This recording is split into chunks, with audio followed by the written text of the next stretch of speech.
নমস্কার বন্ধুরা, নতুন রেসিপিতে আপনাদের স্বাগত। আজকে আমি আবার একটা অন্যরকম রেসিপি নিয়ে এসেছি। আজকে আমি করে দেখাবো দম চিকেন। দম চিকেন করা খুবই সহজ। আর কিভাবে এই দম চিকেনটা করবো, প্রথম থেকে শেষ পর্যন্ত ভিডিওটা দেখবেন, স্কিপ করবেন না। ভিডিও ভালো লাগলে লাইক, শেয়ার, সাবস্ক্রাইব করতে একদমই ভুলবেন না। এই দম চিকেনটা একদমই সহজ পদ্ধতি, যারা নতুন রান্না করছে তারাও পারবে, এত সহজ। প্রথমে উনুনটা ধরিয়ে দিয়েছি, উনুনে কড়াইটা গরম হোক ততক্ষণ। বর্ষার উনুন চট করে নিভে গেলে চট করে ধরে না, এটা গরম হোক। তার মধ্যে আমি একটু এদিকে কাজ সেরে নেবো। এই যে যেমন এখানে নিয়ে নিয়েছি 1 কেজি মতো চিকেন। দেখুন কত সুন্দর চর্বি চর্বি চিকেনটা প্রথমে একটু মাখিয়ে নেব। একবার আমি ধুয়েই নিয়ে এসেছি। আর এই দম চিকেনের জন্য আমি নিয়ে নিয়েছি এখানে 1 কেজি চিকেন, আলু দেব, টমেটো কুচি, পেঁয়াজ কুচি, কাঁচা লঙ্কা, হলুদ গুঁড়ো, জিরের গুঁড়ো, লঙ্কার গুঁড়ো, গোটা জিরে, তেজপাতা, মিট মশলা, গরম মশলা, নুন, চিনি, আদা বাটা, রসুন বাটা, পাতিলেবু, সাদা তেল, সর্ষের তেল। এবার আমি এখানে নিয়ে নেব, চিকেনে দিয়ে দেবো স্বাদ মতো লবণ। চিকেনটা একটু ভালো করে মাখিয়ে 10 মিনিটের জন্য রেখে দেবো। দিয়ে দেবো আমি পাতিলেবুর রস। এই পাতিলেবুর রসটা দেওয়ার কারণে আঁশটানি গন্ধটাও চলে যায়, আর মাংসটাও নরম হয়ে যায়।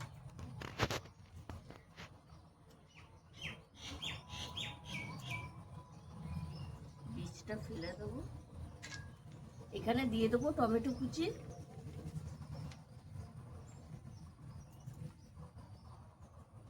হলুদ গুঁড়ো,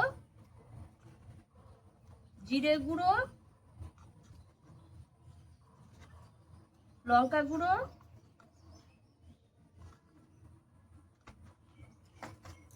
সর্ষের তেল,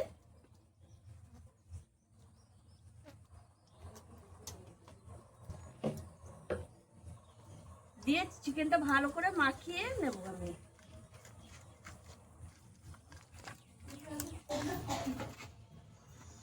চিকেনটা ভালো করে মেখে নিয়েছি। এবার আমি 10 মিনিটের জন্য এদিকে রেস্টে রেখে দেবো। তার মধ্যে আমি আলুটা ভেজে নেব। এদিকে রেস্টে থাক, ভাতটা ঠিক আছে। কড়াই গরম হয়ে গেছে, দিয়ে দিয়েছি সাদা তেল। এবার আমি আলুগুলো ভেজে লাল লাল করে ভেজে তুলে রাখবো।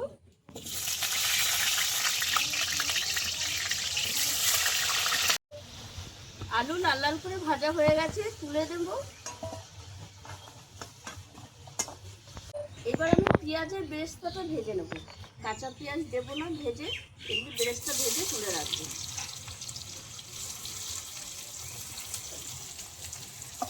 এই রেসিপির জন্য আমি এই বেরেস্তাটাই দেবো। বেরেস্তাটা ভাজা হয়ে গেছে, এবার আমি তুলে নেব। একটু তেল এরকম চিপে চিপে খুন্তির সাহায্যে তুলে নেব। এবার ওই বেরেস্তা ভাজা তেলেই আমি দিয়ে দেবো ফোড়নে তেজপাতা, গোটা জিরে, এখানে দিয়ে দেবো একটু চিনি। তেলে চিনিটা দিলে মাংসের কালারটা ভালো আসে। এবার আমি দিয়ে দেবো রসুন বাটা, আদা বাটা, কাশ্মীরি লঙ্কার গুঁড়ো, কালারটা ভালো আসার জন্য দিচ্ছি। আর এই আদা রসুনটা একটু ভেজে নিলে কাঁচা গন্ধটা থাকে না, ওই জন্য একটু ভেজে নিচ্ছি। যতক্ষণ কাঁচা গন্ধটা যাবে ততক্ষণই ভাজবো।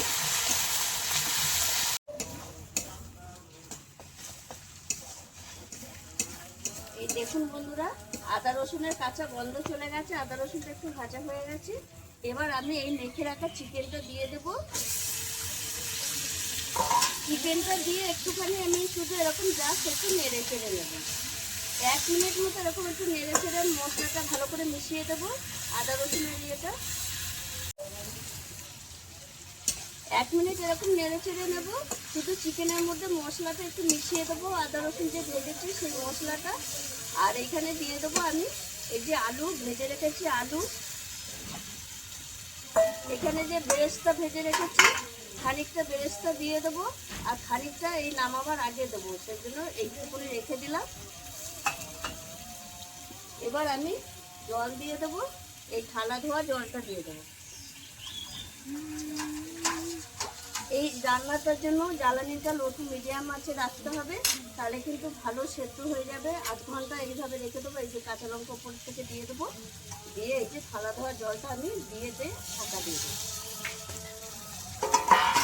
নেড়েছে এরকম ঢাকা দিয়ে দেবো।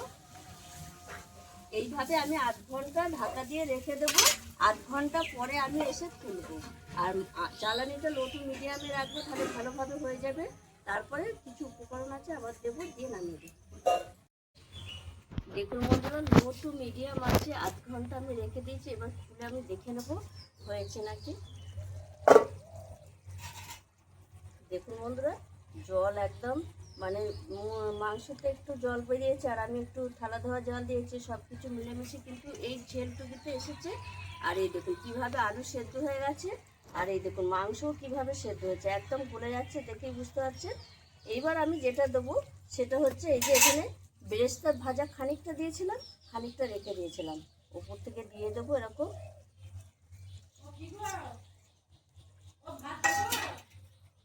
দিয়ে দেবো একটু গরম মশলা, গুঁড়ো গরম মশলা দিলাম। আপনারা ইচ্ছা করলে একটু গোটা গরম মশলা দিতে পারেন।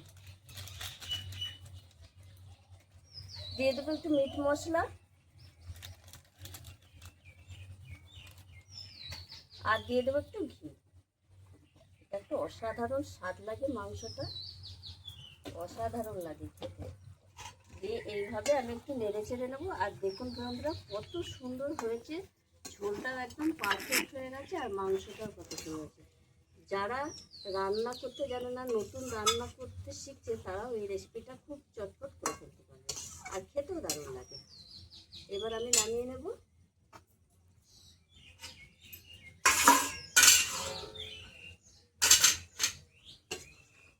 এই দেখুন কত সুন্দর হয়েছে মাংসটা। দেখুন বন্ধুরা, দম চিকেনটা কত সুন্দর হয়েছে, আর এটা অসাধারণ লাগে খেতে। আপনারাও এইভাবে একবার দম চিকেন রান্না করে খাবেন, অসাধারণ লাগবে। কষাবার দরকার নেই, আমি যেমন মেখে চেপে বসিয়ে দিয়েছি সেরকমই বসিয়ে দেবেন, কিন্তু পারফেক্ট লাগবে, আর খেতে একটু অন্যরকম লাগবে। আর খেতে এত টেস্ট হবে যে বারবার মনে হবে এই দম চিকেন করেই খাই। আর আমার এই রেসিপিটি যদি আপনাদের ভালো লেগে থাকে, তাহলে লাইক করবেন, শেয়ার করবেন, সাবস্ক্রাইব করবেন। আবার দেখা হবে আগামী ভিডিও।